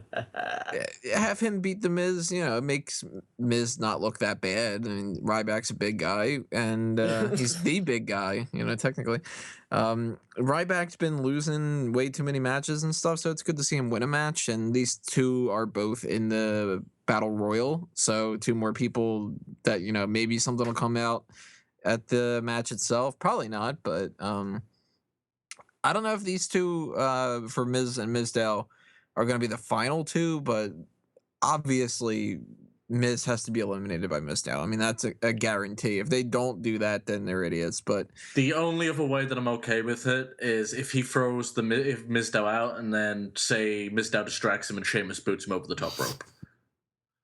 Or if Mizdow throws Miz over, Miz somehow screws Mizdow, and then somebody else ends up winning. Or if Mizdow throws, he pulls him over Hulk Hogan style or something. Or if Mizdow throws Miz over, and then just as a natural reaction, he throws himself out because he still thinks he's doing the stunt double gimmick. They really missed an opportunity with that. I don't know what they're thinking. Yeah, why they didn't have like that happen at the Rumble is beyond me. Mm-hmm. Yeah, but they wanted to do the Titus O'Neil quick thing. Yeah, so important. You know what would have been big for nothing. There was an even Titus better. O'Neil. You know how they had that spot where Big Show got suplexed over by Benoit? Mm-hmm. They could have done that with the Miz and had Mizdow on the apron, like hanging himself upside down, waiting to be tipped over. We had a contract signing tonight for the U.S. title match with John Cena and Rusev. John Cena was out first, being boring as fuck. I mean, this was like bottom of the barrel John Cena, wasting time out there. I never thought I'd be so happy for Rusev to come out. And he came out with a very different look. He was in a full suit, wearing shoes. I thought it'd been hilarious if he was wearing the suit without actually wearing shoes, too. And he's not with Lana. He's with some weird dude. Some really pale dude with yellow sunglasses. My, Lana, you changed quite a bit. I guess they were he's supposed to be some kind of like lawyer type role. I don't know what it was, but he said that the Rusev never agreed to the match, that it's not official. He's not going to sign it unless Rusev gets to read a prepared statement where Rusev continued to just call America names. He's like a 5-year-old talking about America. He made a funny botch during it where he said WW Fastlane. That's not what it is. Right? Yeah. Whatever. This whole thing ends with Rusev flipping the table. Typical angry guy. Oh, flip the table, I'm mad as hell. And then running out of the ring. This is fine. I mean, this is what you do with a contract signing for this kind of thing. I mean, they're No, it's not. You don't bring out a guy that can't do a Russian accent. That was fucking abysmal. It's just fine. This was cheesy wrestling stuff. I like this. I think the worst part was the Cena bit. Do you think the accent was intentional? Yes. The accent. With JBL called with him how out much on the commentators called it out, I think it had to be on purpose because he was supposed to be a fraud. Unless Vince was like, "What the fuck" on the on the commentary and just started telling him to insult No, I him. think it was supposed to be obviously a fraud. I think it's part of the stink of it. As far as what their plans are for what they're doing with this match going forward, pretty much either way. If Cena is winning this match and he has to overcome all these odds, then they're doing this the exact right way. If Rusev is going over, it's making him look like he's more clever and getting the upper hand on John Cena, so they're doing it the right way. This is being done just fine. I have no complaints about how they're building this match out of all of them. Yeah, I have to agree with you. I don't have anything to complain about this match at all. I just know that they're going to fuck up the outcome, which I don't want them to do. It's not the build of the match I have a problem with. It's the likely outcome. Yes, that's essentially what it is. I mean, I really hope that they're going to pull a fastball, a curveball, if you fast may. lane. A double fastball. Yeah, no. In Really fact, I do hope they're going to wins. pull a fast lane and have Rusev win. Yeah, I really, really hope that they don't give Cena the win. I think Cena could win the title off him down the line, but he needs to win. Keep that title for now. It's just going to completely destroy the character if Lil Cena wins happens, and that's what I really disappointed about. There's only one situation where I'm okay with Cena winning the championship at WrestleMania. He retires that fucker, and I never have to see that damn belt again. See, here's something that I didn't really take into account right now. Not until right now. We can kind of assume Undertaker's going to win, right? Yes, I would say it's not a guarantee, but I'm on the fence. I'm on the fence. It's not 50-50. It's like 80-20. Here's the thing. It would be stupid to have this guy be able to defeat everyone at WrestleMania and then it's like, oh, lost. Guess I suck now. Mm-hmm. Well, if Undertaker wins, we can be pretty sure that Sting is going to win too, right? We can be pretty sure that Roman Reigns is going to win. We're really going to have John Cena win too, and the 4 biggest matches are just going to be the babyfaces winning? That's what WrestleMania is supposed to be, right, Wago? Yeah, that's what's kind of meant to, you're meant to have the feel-good stories, at least in the main event. So yeah, but I don't know if they are going to do all 4 of them because they haven't really done that as much in the past. What if Brock wins? If that's the case. I think that's the second least likely. I do think he's staying with the company, though. I don't know. Any other thoughts on this contract signing we had tonight? I personally didn't get into it. I'm glad the crowd's into it, though. The crowd was generally pretty hot tonight, so hats off to them. Too many places are way quiet. As far as this whole segment goes, it was cheesy, like you mentioned. And I think that's the reason I couldn't get into it. If this was in the 80s, 90s, it'd be golden. I just think I'm numb to it at this point. So that's kind of the issue when you're a long-time wrestling fan. You've seen it all, and you can see where it's going. Indeed. Shaun, we got you back on with us here, right? Johnny boy. Happy days, guys. Happy days. No problem. What'd you think about the contract signing I don't know tonight? if you can hear a loud buzzing noise over my mic, but I don't fucking know. I don't hear it. You watching the Buzzer Show? Oh. Y'all Buzzer Show. Shaun, what'd you think about Follow the buzzers. What'd you think about the US title match tonight? The what match? Not the US title. The US title match contract signing that we had tonight between Rusev and Cena. Ugh. That good, huh? When are we gonna see one of these things go successful? That's what I want to know. I thought it was cool. It always ends with a table flip. I feel sorry for these poor table manufacturers. You know, they put the tables out there and they end up getting flipped. Like that's not what a table's supposed to be. Tables there it's supposed to hold surfaces. To be Especially fair, when I get a contract for the Spanish announcers, they're like, "Well, we don't even need to make this." I was disappointed that the guy in the glasses didn't get put through the table. You think he was an indie guy? Yeah, definitely. One of those guys who just... If he's an indie guy, he should stop doing that. I look like I could beat that guy's ass. I guarantee he ain't in NXT anymore if he was. You know who would have been much better for that? That Jester kid. He's got tons of wrestling. I hear he's got a bright future. Yeah. From Hall of Famer Larry Zbyszko.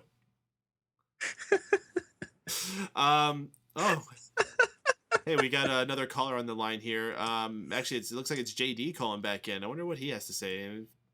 JD, you there, bud? Yeah, hey guys, happy St. Patrick's Day. Thanks for finally taking my call, however. Finally, weren't you already on before? No, I'm afraid that was the imposter again, however. I was sitting on the line waiting to talk to you guys the whole time, just getting angrier and angrier as he's pulling the wool over your eyes, however. Yeah. At least I was there for you. I was the first one to go, hey guys, this might be the fake one. I know you, man. Oh, I heard that, Wago. Thanks, however. I appreciate that. I am so fucking confused. Exactly, however. Well, you see, it must have been Silent Linda Doom or one of his bitch boy goons calling in, however. You know, just like Seth sucked me off Rollins every week, gets his little bitch boys to do everything for him, however. And it's just one of those things that makes me sick. You guys can't tell the difference between us anymore. I've been calling into your show for over a year now, however, and it's like you can't even tell the difference between a fake imposter and the real JD. He was calling Time Cow Moo Cow. We're talking about a Hall of Fame inducted entity here. He was calling it Moo Cow. It's Time Cow. I know that because I've been calling into the show for over a year, however. Oh, so you listen to Smack Talk too? Yeah, sorry? Yes, if you listen to Smack Talk too. Smack Talk? Oh yes, all the time. You know, I'm always been a big fan. You know, I do have a lot of work calling into all the other shows before I call into your show, so I don't get a chance to listen to as much as I'd like to. But I do like to call in whenever I can, however, and listen to the Smack Talk, however. Indeed. Exactly. So, well, I mean, I guess we got the fake JD. Basically, the other JD stole my thunder tonight. He stole my thunder, however. So basically, everything that I was going to talk about, he kind of talked about. However, except the one thing that really pissed me off more than anything tonight, however, was the Scooby-Doo. How dare he talk bad about Scooby-Doo? Fucking bullshit! I'm with you, man. Exactly, it is. Iron Sheik. That's awesome. That's right. Well, we asked JD before, the fake JD. Let's get the real JD. What's your favorite WrestleMania of all time, and what's your favorite build to a WrestleMania? Favorite WrestleMania of all time, I'd probably have to say 3 was good. However, 13 was good. I'd have to say overall my favorite is probably 24. Wow, Good choice. Good choice. You know what? We have to get a good like live recap of your time at Raw last week. So how was that experience? It was exciting. However, the most important thing was the trolley ride home. People that were on the trolley with me didn't really know much about Raw, so I thought I'd be a nice guy and tell them all about it. You know, I called you guys up from the trolley, and I was telling you all about it and being loud, and I figured everybody else would want to hear about it. I told the bus driver, the trolley driver, he had never heard about what a little bitch boy that Seth Rollins was. He's like, who's Seth Rollins, however? And I'm like, all right, let me tell you about it. So I told him all about the penis boy and the butt boys. Did you tell him about the penis pics? I basically wised everyone up there, however. Wow. Yes, yeah, I pulled it up on my phone. I said, you know, this is why they call him Suck Me Off right here, and I showed them all the picture on my phone. And then for some reason they all stopped talking to me. However, I guess they were intimidated by my wealth of wrestling knowledge. However, that they just didn't even know what to say at that point. And then they all stopped talking to me. And then trolley. It does suck to be them. It just makes me sick. However. What is your major malfunction, numbnut?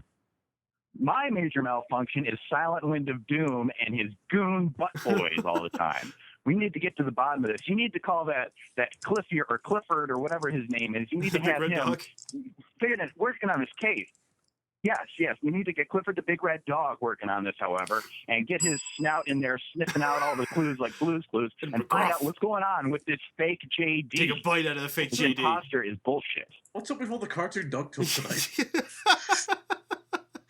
It is a funny theme that we got going on here. JD, your high point and low point for Raw tonight. My high point is probably I liked the match with the six-man tag, with Daniel Bryan. That was a good match. My low point, well, also you got to give the props to the best talker in the business, Paul Heyman. However, you know his promos are always great. But the low point I'd probably have to give to the segment of John Cena and Rusev. However, you know the guy with the fake accent was really terrible. However, and it's one of those things where if you can't have Lana out there. And, you know, you can't even say the name of the company, the WW Fastlane. However, it's one of those things where if you're not going to do it right, don't do it. And they completely screwed it up, however, and it made me sick. And I hate Rusev. He needs to go back to where he came from, Bulgaria or Russia or wherever the hell he's from. He needs to take his little bimbo whore Lana with him. At least she's already gone. So they need to have John Cena go clean over Rusev at WrestleMania, however, and then they can just completely write Rusev off TV forever, however. All right, we're going to do one quick Ask JD here because we don't got much time left in the show. We've got a lot here to cover, but Silent Wind of Doom, your good friend, asks you, where do you get your T-shirts? Where do I get my T-shirts? You know, that's very funny, Silent Wind of Doom. You ask me that every week, and you know where I get them? On your mom's floor. That's where I get them, however, for half off, half price on your mom's floor. All right. Because it's funnier every time I say it every week. God asks real JD, can you show us on the doll where Built 'em Up put the donut? Again, this is another time cow. We're going to need the time cow on this one. It's not the moo cow. It's the time cow. Thank you, and that's what you get for asking a stupid question like that. However, all right, JD, good to actually hear from you this time. I mean, it's been a weird experience. I mean, hopefully this whole thing can get straightened out before WrestleMania. We can stop having these imposters call on because it's really interruptive to the show. We only have so much precious time here to have callers on, and we want to treat our longest caller with respect. You know. Oh, thank you very much, Michael. You know, I appreciate it. However, it's one of those things where it's going against the integrity of the show. However, it's you know, he's not respecting the show and the work that you guys put into it. You know, he's not even taking it seriously. I take the show seriously. The other 6 shows that I call in before I call into your show, I take those seriously too. However, but I want to make sure that I give you my full, unadulterated, honest opinions every week. However. Oh, well, thanks, JD. So we'll talk to you next week then. You have a good night. All right, thanks, guys. Have a good night. You too. Huh. Well, so how you guys doing? We're in an awkward Good, spot. We took a fake JD's call again. Yeah. What other cartoon dogs can we talk about? about? Our face this time. How about Huckleberry Hound? Huckleberry Hound's a good one. Oh my darling, oh my darling. What's the name of that one that is always kind of like talking like Drew's phone. What about Droopy? Droopy, that's it. Excuse me, sir. Excuse me, sir. I'm Droopy. I'm also Drew's What phone. floor are you going to, sir? Yeah. It's a Roger Rabbit reference, if you haven't seen that movie. Fantastic one. Probably a few dogs in that one. Pluto, not just a planet, even though it's not a planet anymore. Hey, Drew, when you think of Pluto, do you think of it as a planet?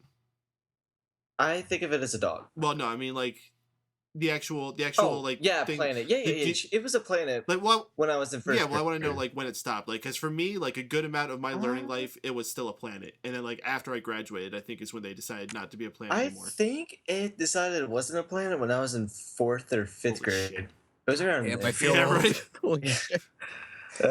So like I don't know. Like I always thought I was like, yeah, 9 planets, and then they were like, oh, just kidding, Pluto's not a planet. Yeah, I'm like, fuck. It still does not make sense. No, There's 8 planets. That does not compute for me.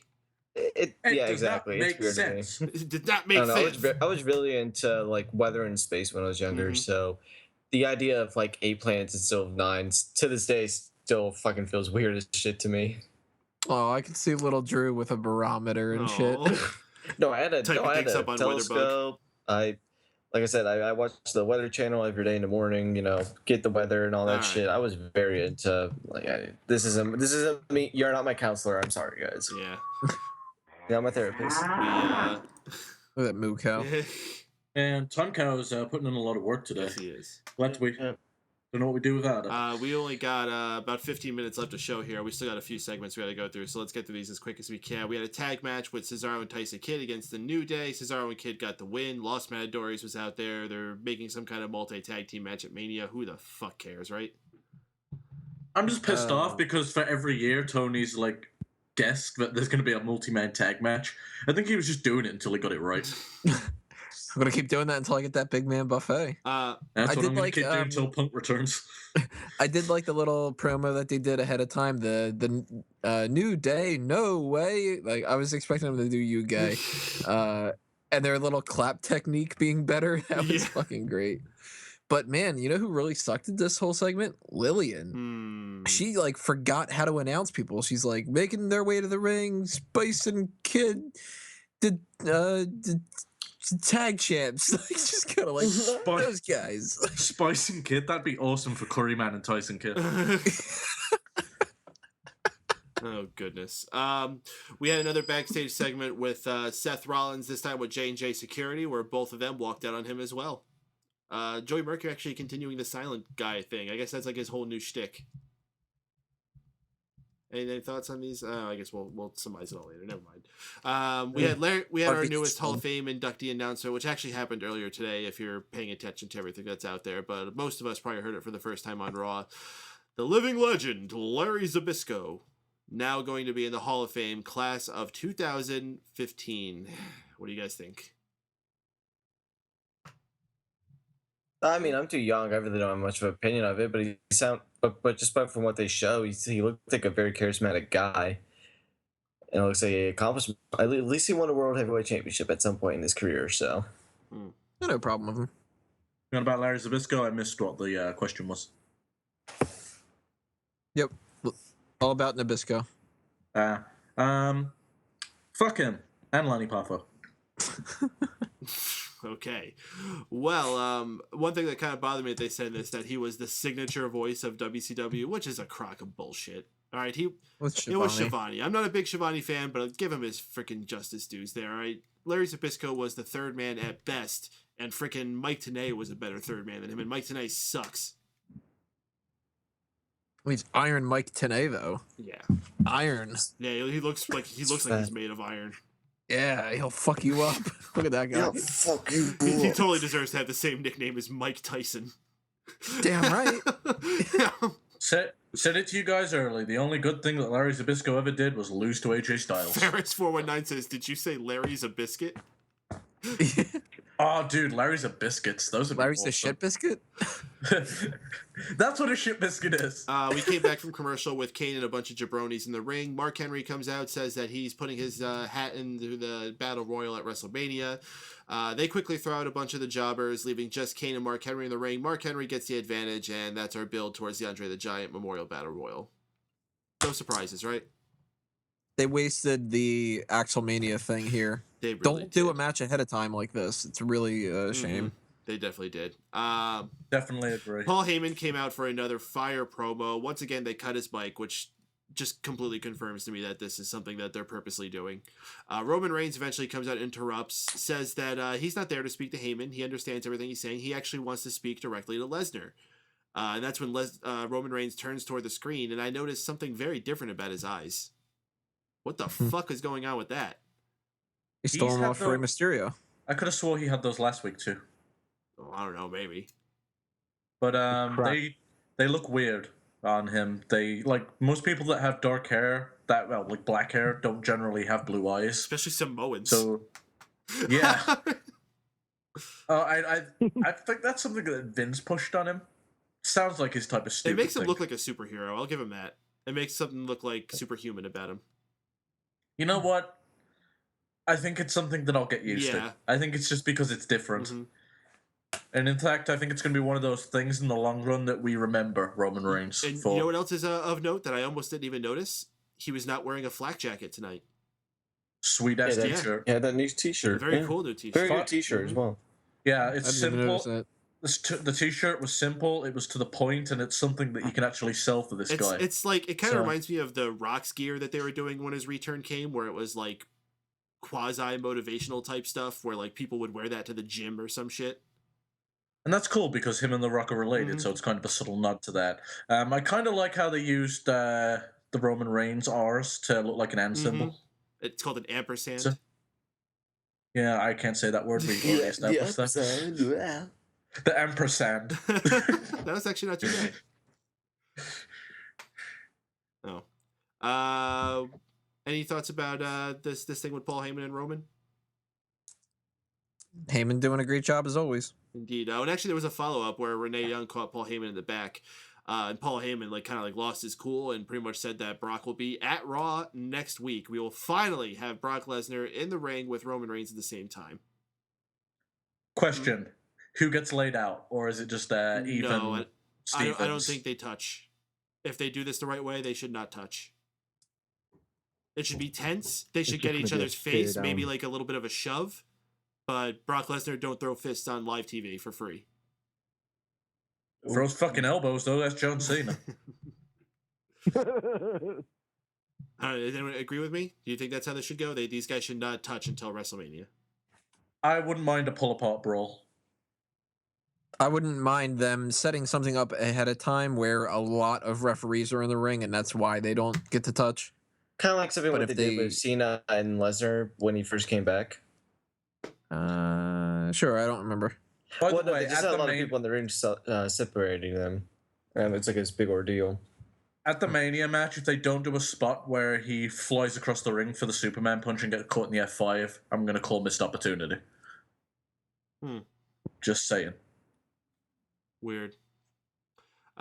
We had a 6-man tag match featuring majority of the guys that are involved with the Intercontinental title ladder match, except for R-Truth, who, big surprise, got to join us on commentary.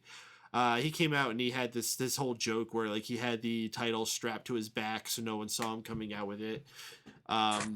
Friggin' JBL kept making jokes about it throughout the whole thing. It was kind of annoying actually because this was actually a pretty good match. A lot of excitement, especially towards the end, and then even the post match, they did a lot of like cat and mouse things with trying to get away with the Intercontinental title.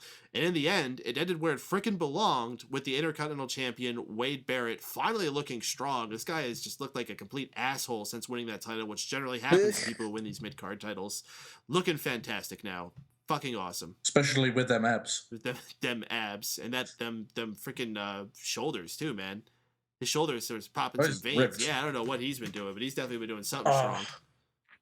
Could WWE get mad if a fan had stole the belt off the back of R-Truth? Because this entire storyline's been based around thievery.